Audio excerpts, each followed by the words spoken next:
Good evening, ladies and gentlemen. Welcome. My name is John Ruggie, Director of the Mossavar Rahmani Center for Business and Government here at the Kennedy School, and I'm delighted to welcome and introduce Achim Steiner, who is the Executive Director of the United Nations Environment Program. Achim Steiner is truly a citizen of the world. He was born in Brazil. He's a national of Germany, Oxford educated, also went to the Harvard Business School, among many other distinguished institutions. He's worked in South Africa, Switzerland, Vietnam, and now resides in Kenya.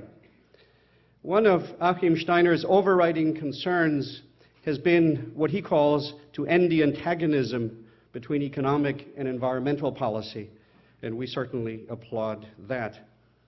He served as Secretary General of the World Commission on Dams, which has fundamentally altered the way in which social actors, including financial institutions and governments, look at large hydroelectric dams. He was also Director General of the World Conservation Union, which is the largest environmental knowledge network in the world, including scientists from 181 countries working together to protect the Earth's ecosystems. When I was in the UN, I had the pleasure of working with Achim in his capacity as a member of the Secretary General's Advisory Council on the UN Global Compact, which is the flagship initiative at the UN in corporate social responsibility.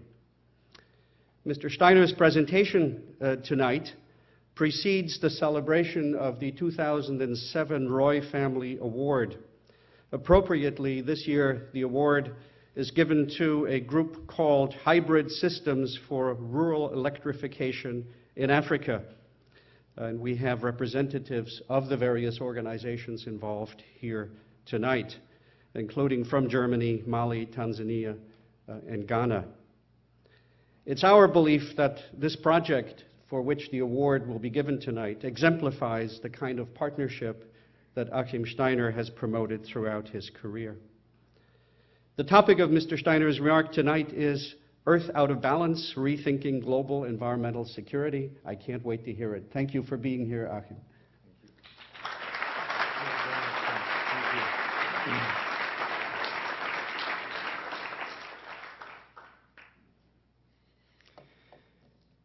Ladies and gentlemen, at this particular moment of standing here in the Kennedy School of Government and presenting a talk with such a, let's say, ambitious title, I sort of began to have second thoughts, because not only are there many in this room here who spend perhaps more time than I do in a day thinking about some of these issues, but also, more importantly, coming up with ideas about how we move forward. The reason why I chose this topic for this evening is that I would like to raise from the perspective of somebody who now finds himself in the middle of perhaps the most dramatic policy rethinking process that we have seen for a long time, namely climate change and what we do about it, in a position in an institution that some think is, in a sense, redundant. Others project onto it the greatest hopes that they have for countries and nations of this earth to find a solution to it. And when you're inside it, you are just trying to sometimes manage the usual reality of how do you actually order paper, how do you get your computer to work, how do you get 1,000 people to operate across the globe in something called the Environment Program of the United Nations. But in view of the fact that I assume that many of you, if not most of you, who sit in this room here this evening do in fact spend a lot of time thinking about these issues, what I would like to do is not so much dwell on, let's say, the analytical end of a debate about environmental security, but rather to take the example of climate change and put before you a few, if you want, hypotheses or speculations of how fundamental a change, the emergence of climate change, not so much as a physical phenomenon, that has been happening for a while, but perhaps as a realization in our society that it is now occurring, what kind of fundamental implications this will have for so many different things that we do.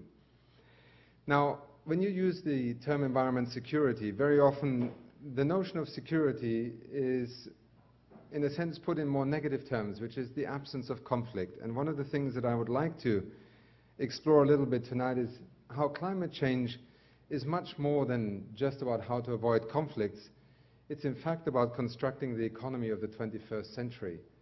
Now that is a fairly daring thing to say, but I do believe that what we can now see with climate change occurring on the one hand, but also enabling things to happen on the other, is nothing short of, I think, fundamentally changing the way that economics and the environment, that development and economic growth and sustainability and natural resource use on our planet will be shaped in this century.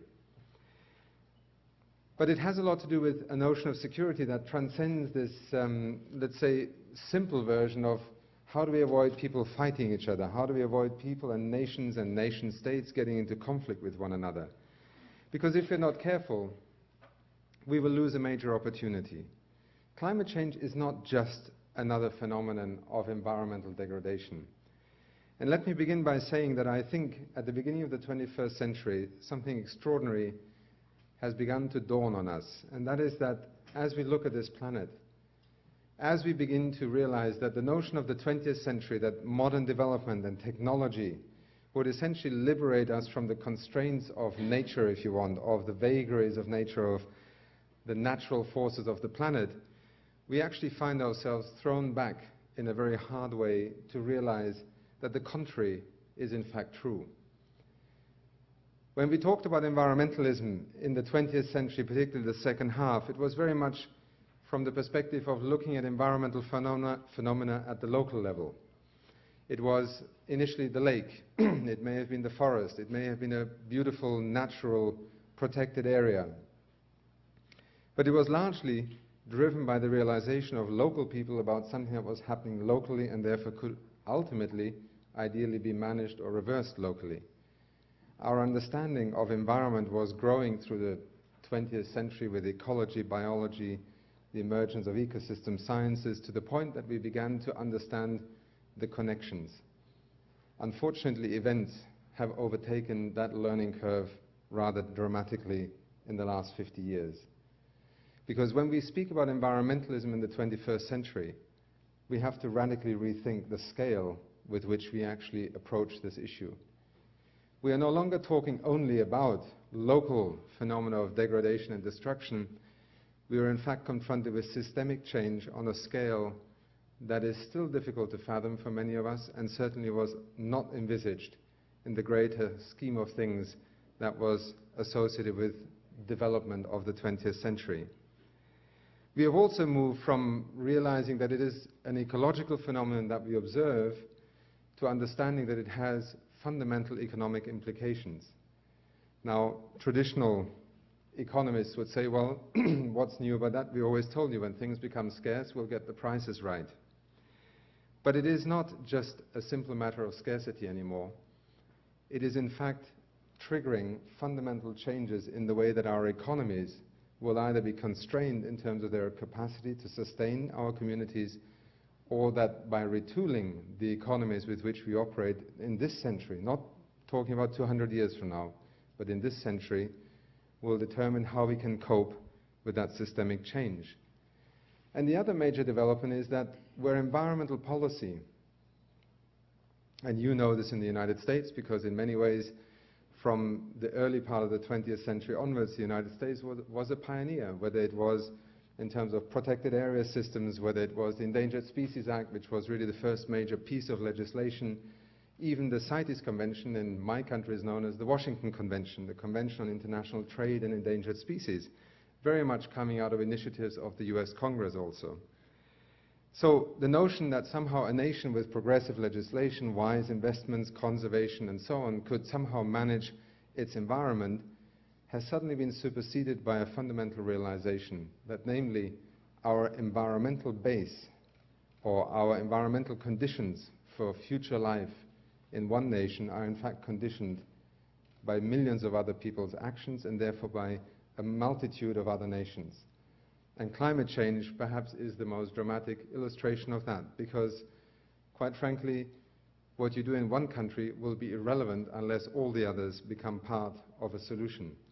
And just this morning I was with the president of Chile, the former president of Chile, one of the new special envoys on climate change, who was talking about the ozone layer and the fact that in the south of Chile now, children cannot leave school on a sunny day without wearing special protective hats because of the ozone hole.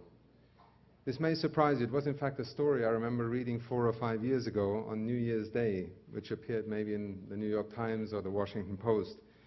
And to me it was one of the most dramatic illustrations of what it means to be a child in a rural area somewhere in the south of Chile, and your life has fundamentally been changed by something that happened in another place on this planet, but fundamentally changed. And just imagine the thought that as a child you no longer can leave your building, your home, your school, without worrying about what the sun will do to you. So these three developments, environmentalism, not only confined to local phenomena, but in fact having to tackle systemic issues, from the atmosphere to the hydrological cycle, to the degradation of productive lands, to the loss of major ecosystems such as the Amazon, the forests, the tropical forests on this planet. Secondly, the transformation of environmentalism from just observing ecological phenomena to becoming a fundamental reference point for future economic development policy. And I think, finally, the transition from the ability to manage environmental change nationally to essentially being bound together by a community of nations having to act collectively, I think turns the notion of environmental change and global environmental security into something very different. And if you were to approach it only from the point of view of how to minimize conflict, then indeed you could say, as some have done, it is just another extension on the war on terror, because we are trying to fight the underlying causes.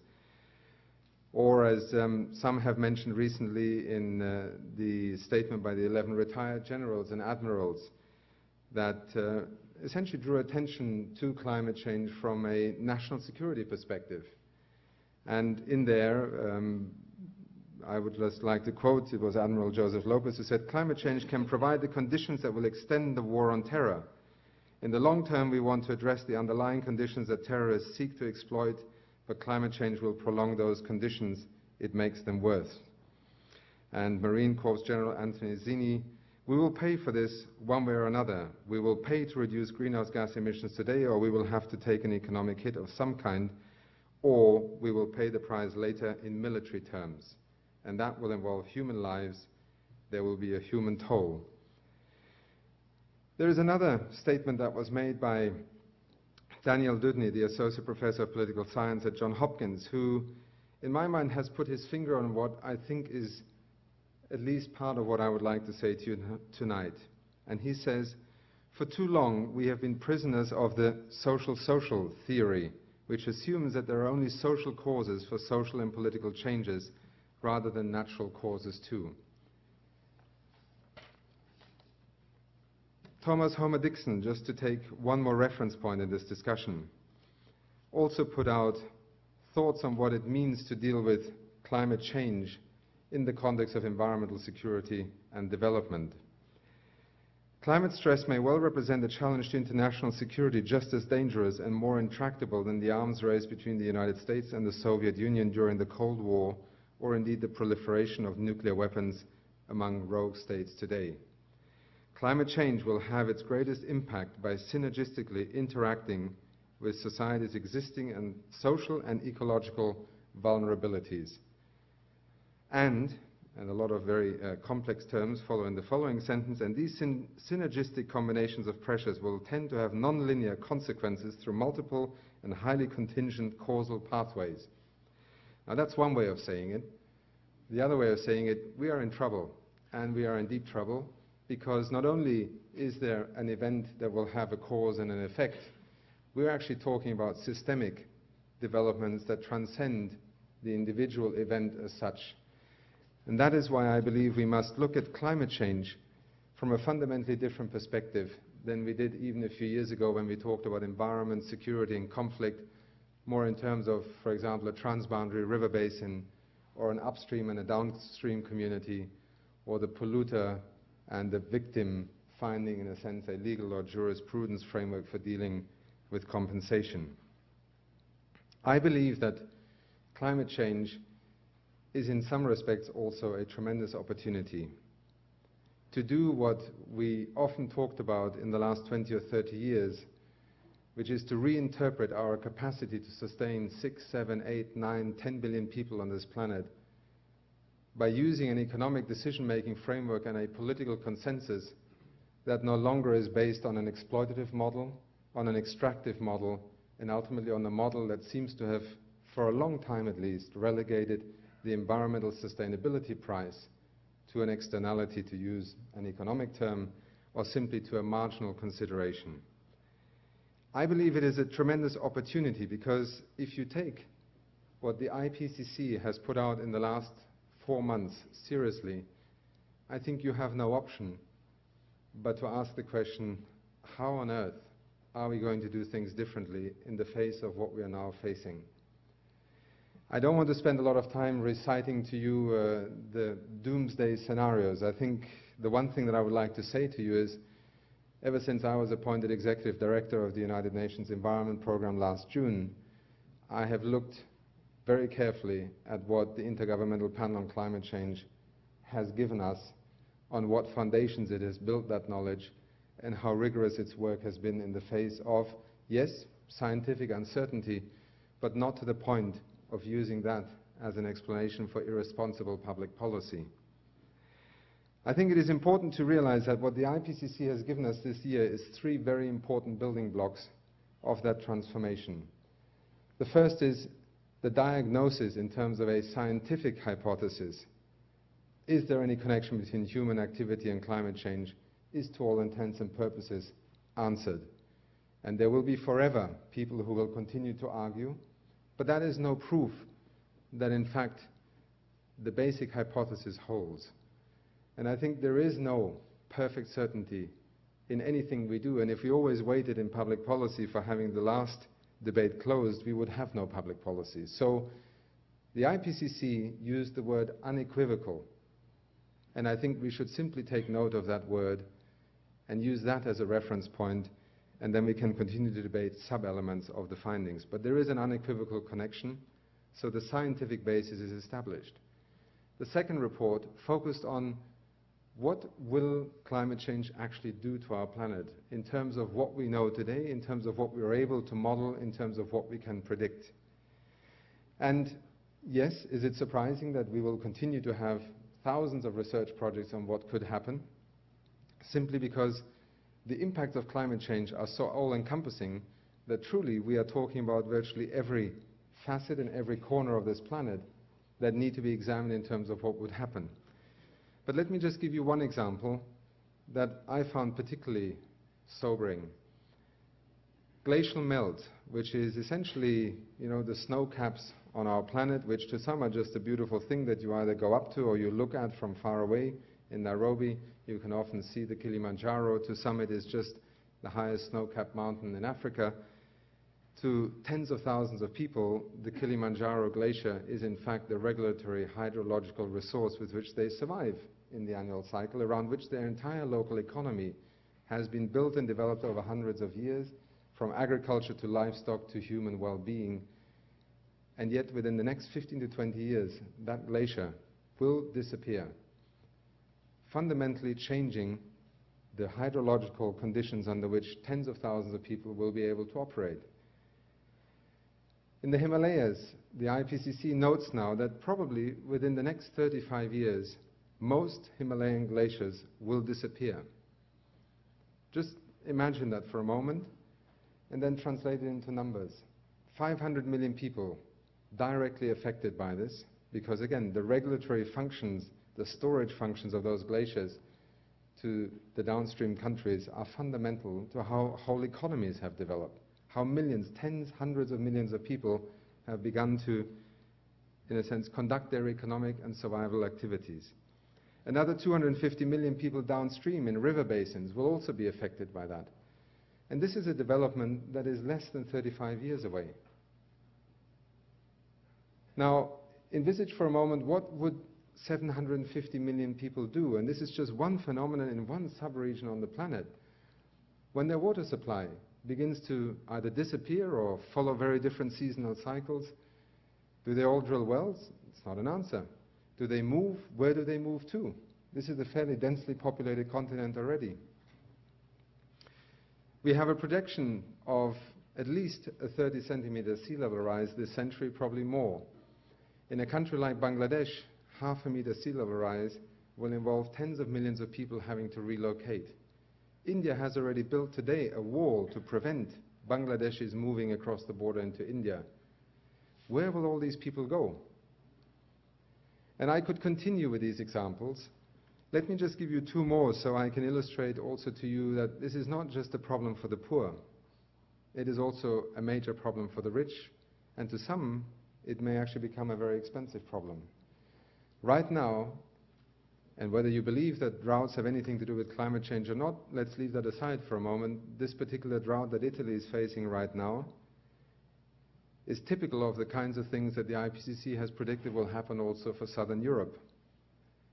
Italy has had, because of the very mild winter, very little snow in the mountains, and now has had an extended period of no rain of about 6 weeks. Italy is about 2 to 3 months away from having to turn off a number of its power stations that provide electricity for Italy, simply because there is no water in the rivers, which is needed for cooling the power stations.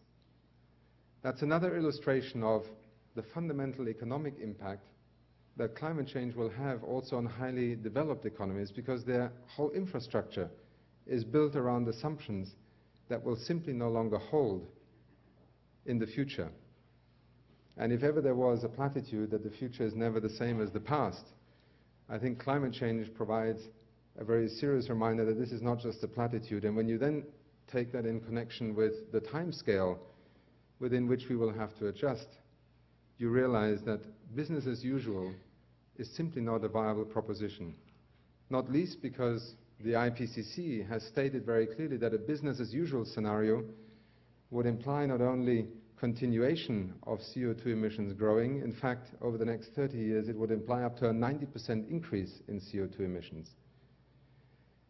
And the IPCC has also said that we are about 8 to 10 years away, or 15, from facing a situation where climate change is very likely to exceed a temperature rise where the manageable becomes almost unpredictably and unmanageable. And you will see a lot of debate over the next few months about this 2-degree target that some have identified.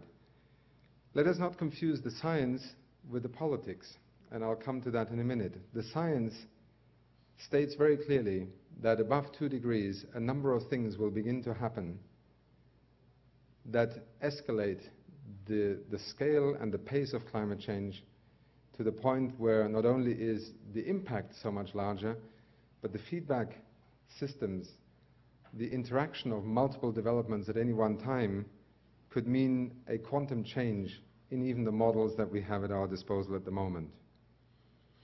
So if you take all that together and you start realizing that infrastructure, transport, health, energy, all these sectors that are, the foundations of economic development strategies, or indeed of existing infrastructures, will face a fundamentally different future, you begin to realize why the idea of talking about environment and the economy, I think, will have a very different implication for what lies ahead.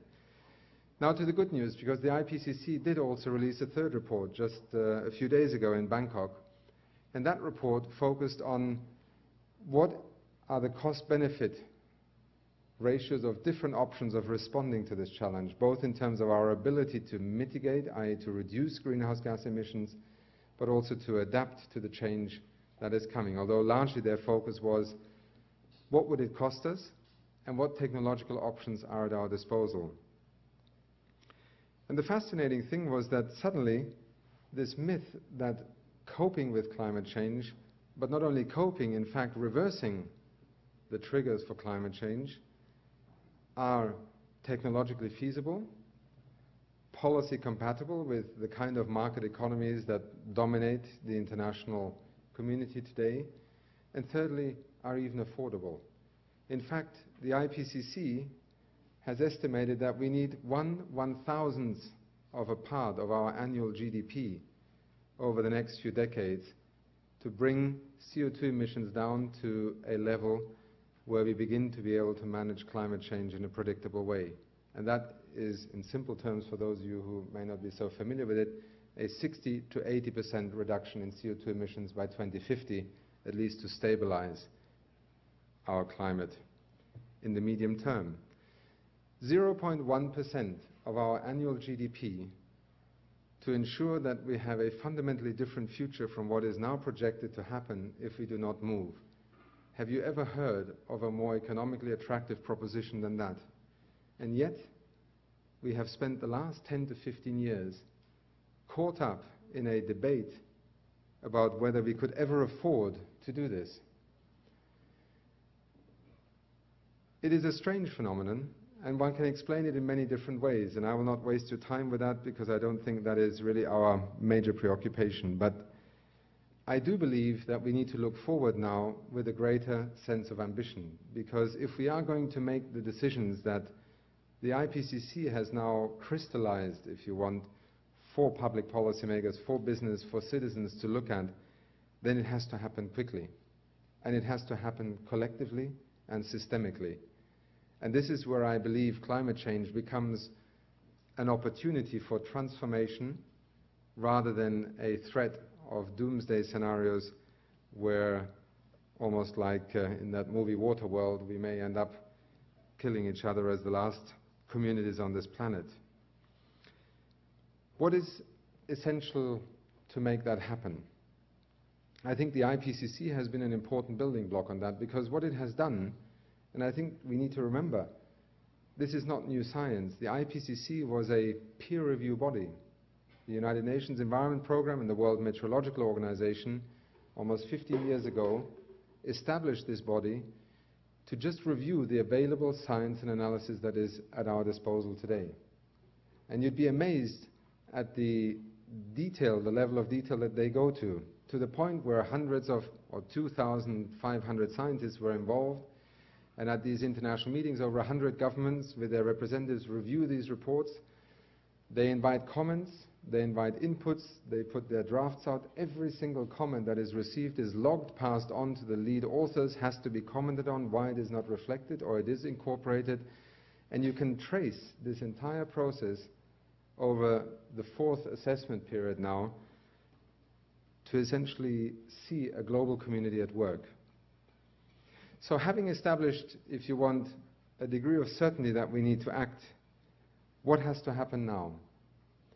First of all, I think we have to establish an understanding of what it means to act as a global community on an issue such as this. And to some extent, we have done better than many would like to acknowledge, perhaps, in the face of adversity, because we do have a United Nations Framework Convention to combat climate change. It is one of the most extraordinary products really in the history of international cooperation, because it is a treaty, a convention signed by over 100 nations committing themselves to working together and collectively on addressing a climate change issue. It was followed through by a Kyoto Protocol, and however one might think about it in terms of the perceptions in the United States, Kyoto has also begun to help us create the tools and mechanisms whereby a market-based solution, or at least a market-compatible solution, can begin to provide us with the mechanisms that allow not only countries to work together, but in fact public regulatory authorities and the private sector to act on it. In some ways, climate change will determine to a significant degree tomorrow's markets, in technology terms, in consumer choice terms, and also in public policy terms. And here again, I would like to emphasize the notion that when we talk about global environmental security, this is a tremendous opportunity. We have seen globalization become a reality against a backdrop of unease about social inequity, environmental standards, and many other things. With climate change, we, in a sense, have a multiple option of influencing all of these. Because first of all, through climate change and the Convention and Kyoto and the discussions that are now happening, we are creating a vehicle to mobilize resources on an unprecedented level between the principal, if you want, perpetrators or just causes of CO2 emissions, namely the industrialized world, and the developing world that is, at this point in time, largely a victim in that relationship. And the clean development mechanism may well, if the carbon price evolves over the next few years, generate well over $100 billion in resources transferred from north to south, which is more than the entire overseas development aid budget of the industrialized world today. And that is just one window that the Framework Convention and the Kyoto Protocol have created.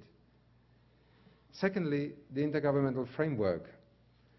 It is sometimes strange being a United Nations official in this day and age, because it is not necessarily an institution that many associate as being particularly dynamic or active, or efficient and effective. And yet I believe right now the world has no option but to turn to a multilateral platform with which to address climate change. And that is why I believe governments have begun to turn once again to the United Nations as really being the framework within which a fair and equitable global climate change policy agreement can be reached. Because a G8 edict on climate change is simply not acceptable to the other 190-odd nations on this planet, because it will not be shaped with their interests and their concerns in mind. And the G8 cannot solve it alone.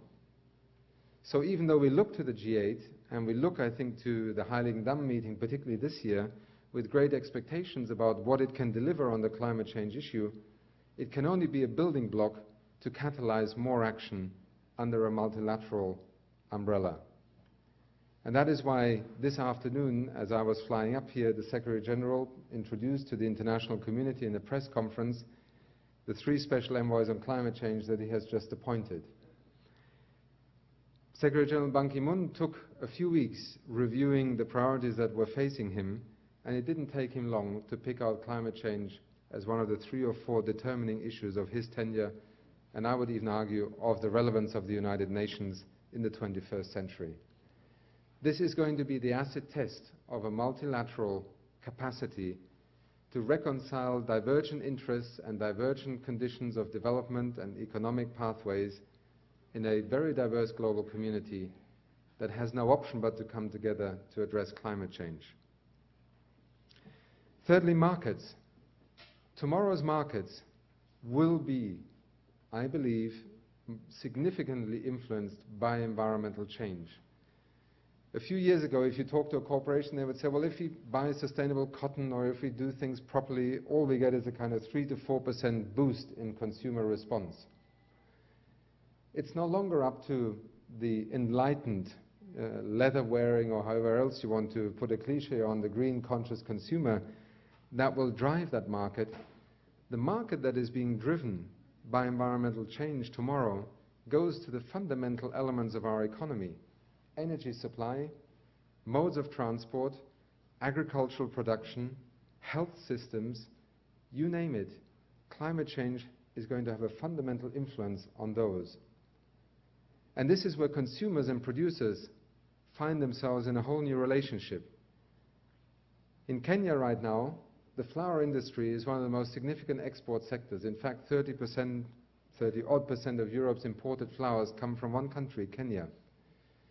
The British suddenly decided that they were going to put a stamp on every product that is flown into their market in order to respond to the consumer sense that we would like to buy local produce and avoid CO2 emissions.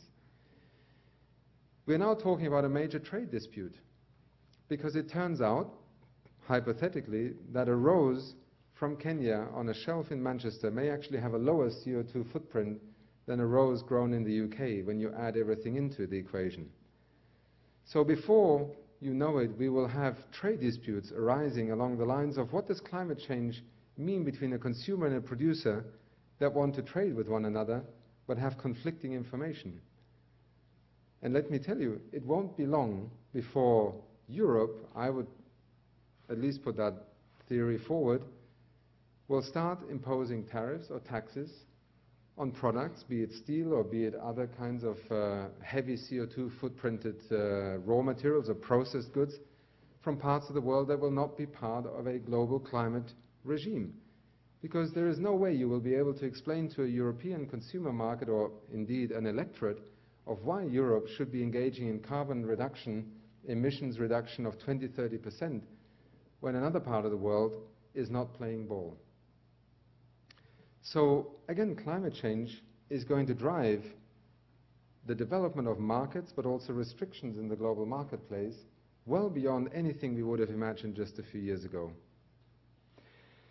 So let me end my presentation this evening by saying to you that even though we are faced with a series of fundamental changes that do very much go beyond the social theory of change and put into focus the phenomena of environmental change as a major driver of public policy but also corporate investment perspectives, at this point in time we have also the opportunity to not just look at environmental change from a negative threat scenario and to associate security with the avoidance of conflict, but in fact is one of the most important triggers in well over 300 years of industrial development and modern development to transform our economies, to transform our system of multilateral cooperation, and to give the notion of globalization and global interdependence, starting from the individual consumer and producer to nation states, a whole new opportunity on how to evolve.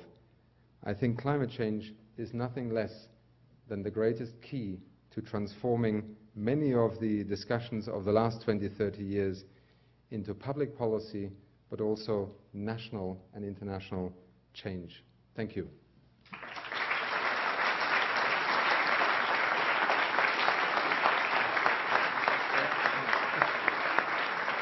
Thank you. We're going to take some questions. Yeah. Thank you.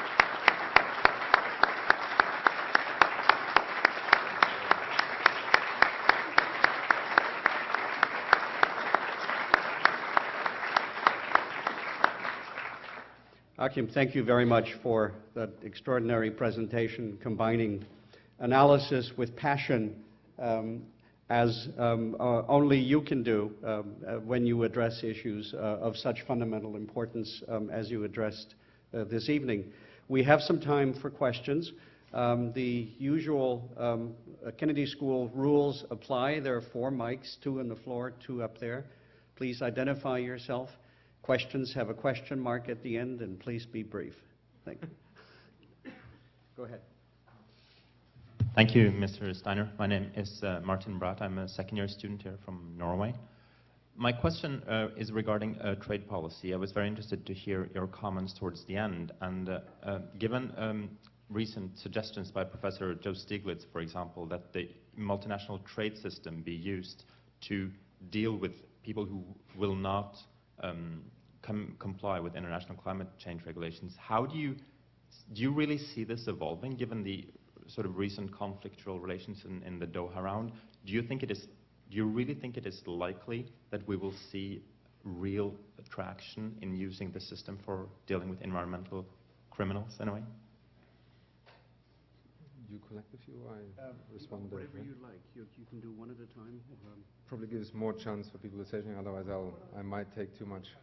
One at a time? Okay. Okay, Kennedy rules, right? Okay, I'll try and be brief. I really think this is a realistic scenario. And I'll tell you why. I mean, I gave you one example just now that just popped out of the woodwork in just a few weeks. The example of horticulture of flowers and one particular market in the UK. But we can see already generally in Europe, and I don't know, in the United States, I have not followed it as closely, about local produce, buying locally. For many developing countries who have just begun to penetrate international markets with their agricultural produce, this is nothing short of a fundamental threat to their, in a sense, cash crop and value-added export economy. But it was only a few months ago that President Chirac in France, and may he rest now that he has found a new part of his life, but he actually articulated this. We will not continue to import from the United States things, I cannot give you the exact quote, but essentially it was saying that a tax on products from countries that do not, in a sense, become part of the collective effort on addressing climate change is going to be a very real proposition. And let me assure you, I noticed that the President-elect Sarkozy, in his first statement, said that, you know, the United States is a vital partner and it's a very close friend. But amongst friends, you also speak honestly, and let me say, and this was his first statement in public, on climate change, something has to happen on the other side of the Atlantic. So, new administration, but I think if anything, the focus on climate change will grow. You have a German chancellor, you have a UK government. I think that is happening. The other part of it will be the Chinas and Indias, South Africas and Brazil. And again here, if you take an economy like Brazil that has put a lot of money into developing ethanol, how quickly are we going to see the biofuel economy expand if investors are nervous about whether markets will shut down because they don't want palm oil or sugarcane to be expanded on the scale that is currently envisaged because of environmental consequences?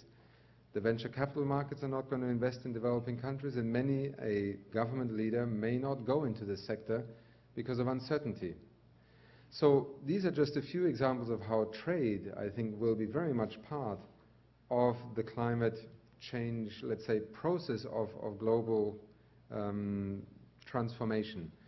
Unfortunately, the longer we wait, the more it will happen as a, let's say, semi-irrational or reflex response rather than a deliberate and therefore more equitable approach to it. Because we have to be careful that developing countries who are not the principal cause of global warming, who in fact very often will be the first line of victims, now will become the third time, in a sense, a disadvantaged party, because trade barriers will also be used for protectionist measures. And the coalition of interests here is not that far-fetched. And that is why I believe right now, I have also said with Pascal Lamy, he was actually at our governing council in Nairobi. It was the first time we managed to bring the head of the WTO to the governing council of the United Nations Environment Programme, because two things are very much related. First of all, the kind of phenomena I described. Secondly, there is a bigger global deal in the making or in the unraveling, and it involves trade. And there is no way that developing countries will commit to greater collective environmental security in the absence of progress in the global trade negotiations. That is a litmus test. So in some ways, our ability to move forward on environmental policy globally is hostage to progress or resolution of disagreements in the context of the WTO. Thank you. Hello, my name is Sydney Fett, and I'm a junior at the college here. You spoke a lot about environment and security, and I was wondering if you could comment on how the situation in Kashmir really contributes to some of the security and environmental factors in mitigating climate change, and if your organization plans to get involved in any way. Did I understand in Kashmir? Yes. Right. Well, you see, I now work for the United Nations, so there I have to think very carefully about how I respond to this question. Let me start with the glacier, which is always a good way to start, and the notion of peace parks, which I have often proposed with the Siachen Glacier, for example. I don't think I can really answer it very, very credibly from the point of view of what the local implications would be, but I imagine that the scenario that could very well happen in terms of climate change is that the conditions under which people have settled and developed their economies at the moment locally will probably be affected very directly within the next 10 to 20 years by what climate change is doing. And let me give you here one example that I know is also anticipated in Kashmir and in fact across a large part of the whole Himalayan Karakoram range, and it's called GLOVS, Glacial Lake Outburst Floods. It's one of these really bizarre things, but it shows to you what it also means to be a developing country at the receiving end of climate change, and why adaptation is not just some hypothetical concept. GLOVS are totally new risks that are going to emerge from the melting of glaciers, which are creating new glacial lakes, but so fast and under wholly new conditions that the outburst, essentially like the bursting of a dam wall, could drown thousands of people. And a country like Bhutan right now, probably one of the most innocent when it comes to global warming issues, is literally faced. This is a research project that we are undertaking with a number of states in the region at the moment, but Bhutan is one of them, is now having to work on scenarios where tens of thousands of people who have developed their agricultural economies over hundreds of years in the valleys may have to be moved because you have nothing less than essentially a time bomb sitting at the top end of the valley. And these are the kinds of scenarios we have to deal with, and I imagine some of this will apply to Kashmir also. I have lived in Pakistan and India, and therefore will refrain from any further boundary-related comments. So let me end there. Thank you. Hi, my name's John Voith. I'm a senior at the college, and I have a question in regard to the national security of individual nation states. So, could individual nation states working in the interest of their own national security provide a new source of international tension instead of members of a global community working together to solve global environmental problems being a new source of international cooperation? If so, how serious do you think this is? Thanks. I think absolutely. For instance, if you take the dynamics at the moment between Europe and the United States, and the United States' reluctance to take a cap-and-trading system really into a feasible public policy context, the non-participation in the Kyoto Treaty. If you look at political summits, I mean, whether it is Tony Blair visiting Arnold Schwarzenegger, whether it is Angela Merkel talking with President Bush, whether it is congressional delegations, climate change has become a source of tension, which people are rapidly trying to manage at the moment, because if it is not managed, it will become a major issue of conflict, also between Europe and North America. Secondly, if you look at the United States and its portrayal of China and India at the moment, and the fact that China may well, overtake the United States in terms of total national emissions in the next year or 2 or 3, you can also see how very quickly you can convince the United States citizens that China is being bloody-minded about the future. And I am very worried about that, because I think right now the last 2-3 years have seen the international discourse on climate change essentially in the absence of a consensus being driven by increasingly nationalistic or national perspectives and interests. So the Europeans blame their inability to move forward more radically because America is not willing to move.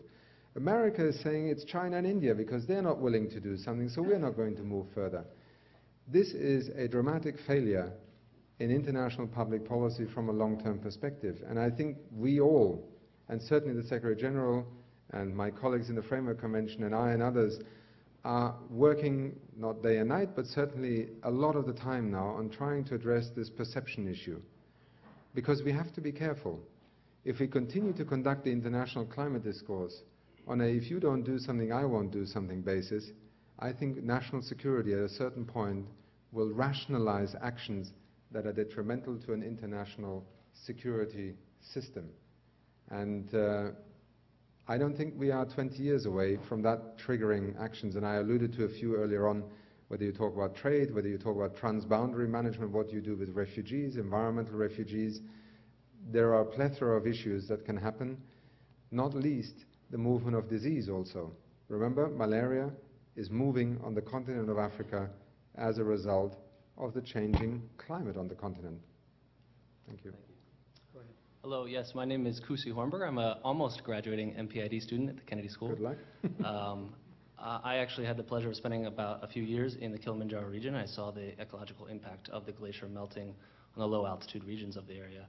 So my question is on this regards. After living in Kenya and outside of climate change, what do you think is the greatest challenge facing sub-Saharan Africa, and what specific things can we as researchers do to address that challenge? I think it may sound a bit lame, but I actually think there is no universal challenge for a continent with 800 million people and 50-odd nations. So let me not do that as a precautionary opening statement. I genuinely believe that there are many realities in Africa right now, and I think the first thing that we should actually begin to understand is how different regions, but also individual countries and economies are in order to be able to build on what is already there. Because if you approach the notion of Africa always from the point of view that it is one big desert of chaos, corruption, illiteracy, you already condemn yourself to probably 99 out of 100 times missing a real opportunity. And that is the entrepreneurial, the innovative, whether in the public or private sector, energy that literally millions of Africans are actually deploying to move Africa forward. And I live in a country that some would consider dysfunctional. I would say Kenya is a complex and in some ways chaotic country, and yet still this country is developing. It's developing its infrastructure. It is close to having a fiber optic cable that will connect it to the internet economy of the world. Things are happening on the continent. But you also have in this evening here in the hall my colleague and friend, Professor Calestus Juma. And I would point towards technology. And not because I want to please you now, Calestus, but because I genuinely believe that the greatest tragedy that could happen on the continent of Africa over the next 20 years is that Africa is simply led into another follow the rest of the world technology curve. We're about to spend billions of dollars on the continent of Africa in building energy infrastructure, power stations, dams, distribution grids, roads, ports, you name it, billions and billions of dollars that are going to go onto that continent over the next 10 or 15 years. I hope that Africa will find it within itself, in terms of multinational, multi-nation collaboration, and also the international development institution, particularly the World Bank, the African Development Bank, to help Africa leapfrog technology generations. And particularly in the energy sector, it is highly frustrating to see how Africa is being led down the same, essentially carbon-intense, fossil fuel-based energy foundation that will lock it in for the next 30 years in precisely the economy that the rest of the world is trying to get out of now. Now you can say this is sinister, it's just a low entry point in economic terms. I would argue it is a policy failure of the international aid establishment. It is also a policy failed opportunity for African countries to look at this one particular sector just as one example of how leapfrogging is possible. In East Africa alone, there is a potential of 7,000 megawatts of geothermal energy. There is one pilot plant so far on the whole continent of Africa of any significance tapping geothermal energy. It's a tragedy. Solar power. And we are talking today about scenarios 20, 30 years from now, maybe even sooner, where on an area of 800 square kilometers in the Sahel, you could generate through solar power virtually enough electricity, some people say, to light up our needs of today. I would say carefully maybe the electricity needs of an African continent 20 to 30 years from now, just in one place.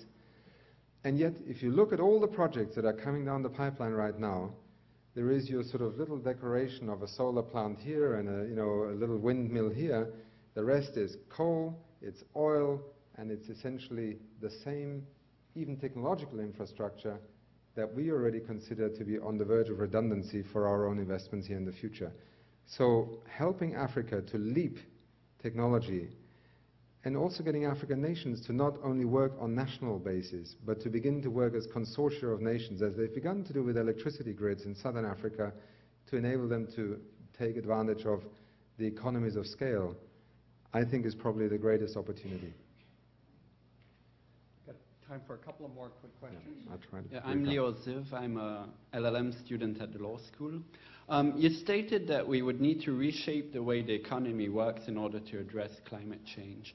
Now my question is regarding offsets. Does that slow our change to a new economy because people think that they can continue with business as usual as long as you buy offsets?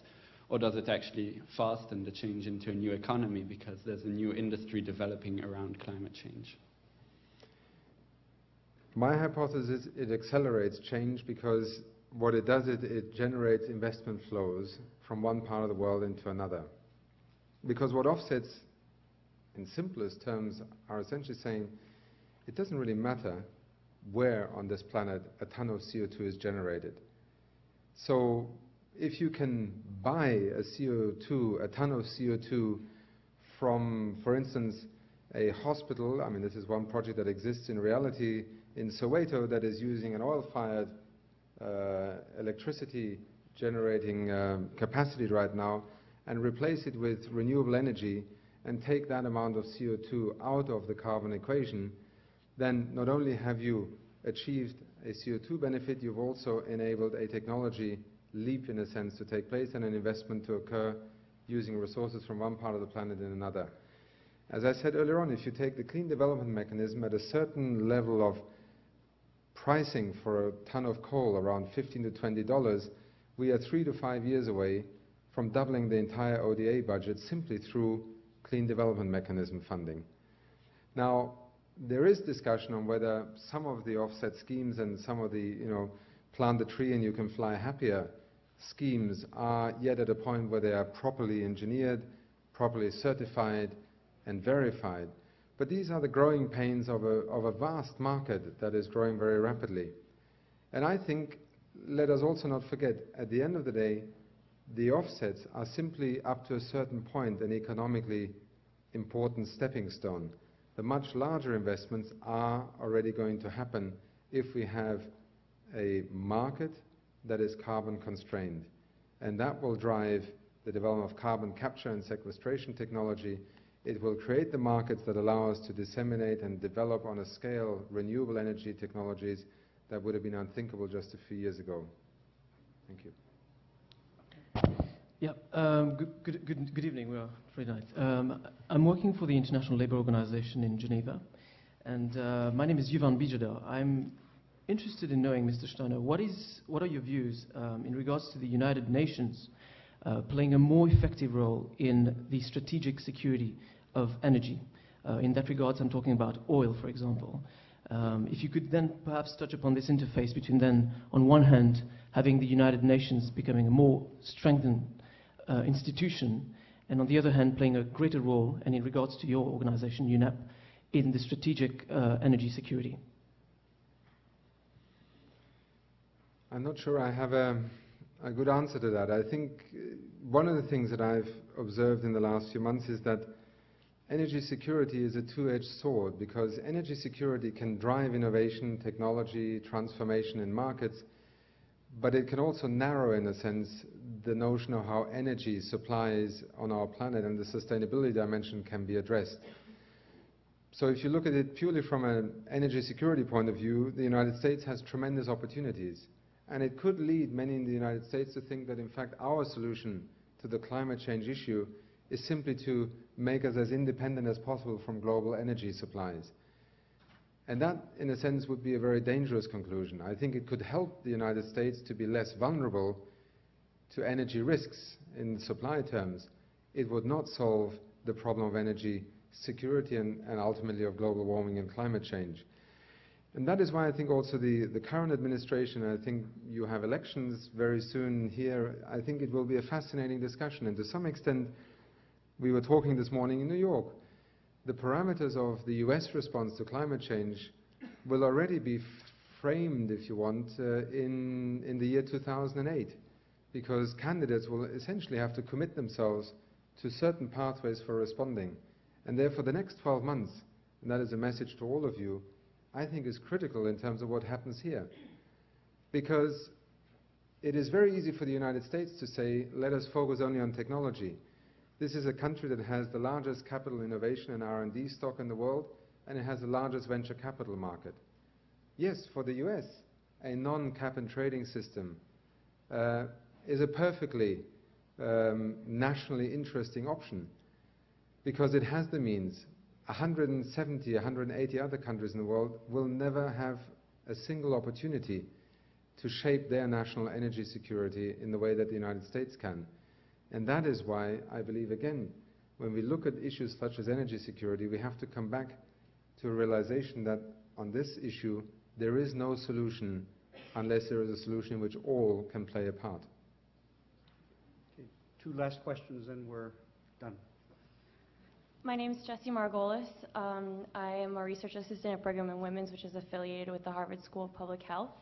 And my question to you is, to what extent do you think communication technology proliferation will play an important role in facilitating this change within nations and across nations, especially when thinking of the information conflicts that you were mentioning earlier?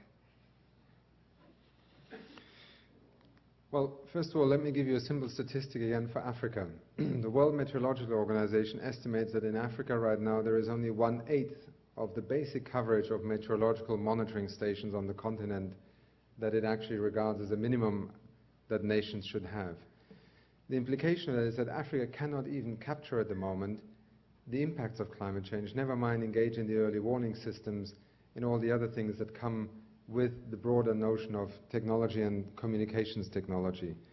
Because being hooked up to a global system of information sharing is part of what has allowed the climate change issue to become graspable in the last few years. Our ability to hook up servers across the world, of linking up Japanese satellite imagery with NASA analysis, with laboratories in Brazil and so on. That is part of being able to construct an understanding of what climate change means and how to deal with both responding to it and managing it. And again, just a very brief example. In Kenya, we have in the last few months had a major outbreak of Rift Valley fever. Rift Valley fever was predictable on the basis of meteorological data available 6 months in advance. If Kenya had invested early enough in a vaccination campaign of livestock, it basically affects beef in particular, it could have prevented a major outbreak.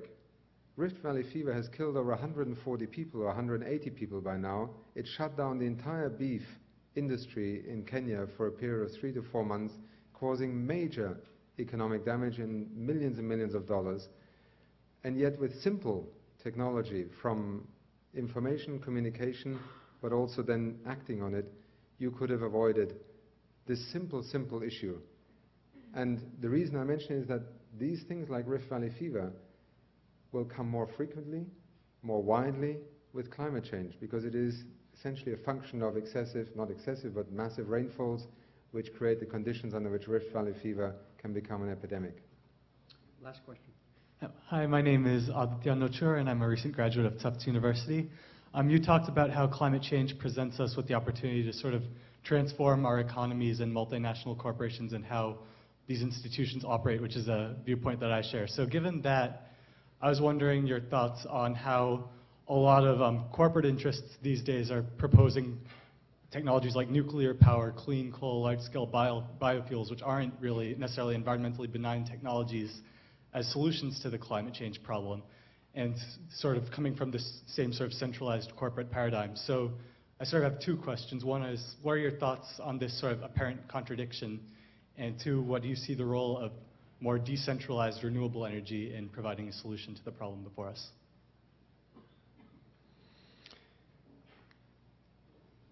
I think every society has the right to be presented with choices, and I think it is only legitimate that any technology has a fair hearing.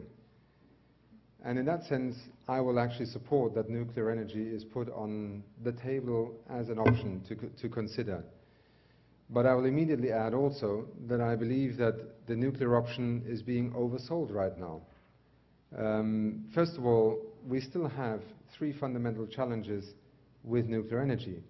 One is the economics of it, because let us remember, if you were to have invested the amount of money that public purses have invested in the development of nuclear technology, and then also supporting the nuclear industrial cycle from security to safe disposal, I think we would have been a lot further along the curve of technology evolution with renewables. So the economics remains a major question that I think society should ask very hard questions about.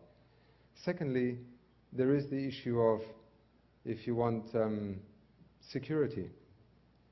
Proliferation, terrorism, all of these create risks that we have to, in a sense, take into account, because what is happening today is that some countries are considered to be nuclear safe and others will not have a right. We can already see where that is leading us. It is a kind of technology colonialism that is simply not sustainable in the long run. So do we really want to adopt the notion of 4,000 nuclear power stations in the next 30 years, if that, bridging technology notion is to hold, because that's what it would take? 4,000 new nuclear reactors. We only have about 400 after 50 years of having that technology. And finally, we still haven't answered the question of what we're going to do with the thousands and tens of thousands of tons of nuclear radioactive waste. There is no final place at the moment. We have nuclear waste across the globe parked in interim locations. Now, societies, I think, will have to answer the question of whether they want to continue on that path given the current conditions. France has happily done so. 70% of its electricity come from nuclear energy. Brazil has one of the most clean energy matrices on the planet because 70% of its energy, in fact, come from hydropower. 2 simple illustrations of different national choices. But the corporate interest, I think one of the most interesting things that we will see in the next few years, and that is another fundamental change to just 5 or 10 years ago, is that companies, and you know this much better by example, John, than I do, are revisiting their view that the less regulation the better, because we know how to run the markets. Climate change has given them a dramatic illustration that in fact the interface between the entrepreneur and the public regulator has almost become a precondition for accelerating technology development, giving certainty, for instance with the carbon price, of investing in new technologies. And the ability of the regulator, with very little intervention in the economy, to change the reality of a technology is illustrated by one last example I want to give you. About 6-7 years ago, a red-green government in Germany passed one law. It's called the Energy Feed into the System Law, if I translate it literally. One of these German words that is composed of 3 subwords and becomes a sentence. It was a simple law that said nothing else to the big energy utilities in Germany. You will from now on buy from anyone in Germany who produces renewable energy, hydro, wind and solar, I think it was particularly wind, that electricity at a premium. And you figure out how you create the transfer pricing in terms of your overall pricing. It led to, in less than 5 years, Germany becoming the world's largest wind power producer. 5 years from nowhere to being the world's largest wind power producer. Secondly, having developed a whole industry in terms of technology and turbine development and so on. Thirdly, having mobilized the venture capital market, which is now financing not only the technology development, but also the whole expansion of wind power.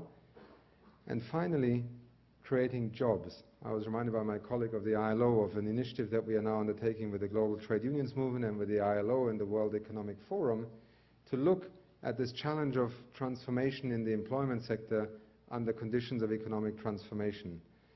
And Germany, one of the most respected consultancies there, Roland Berger, just published a study saying, and this is connected to the example I gave you just now, that Germany's environmental technology sector already employs over 1 million people now, and it will take less than 10 years for Germany to have more people in the environmental technology sector than in the whole automotive industry. And we produce a lot of cars. Good cars, sometimes. Unfortunately, no hybrids. So thank you very much for having me. Thank you.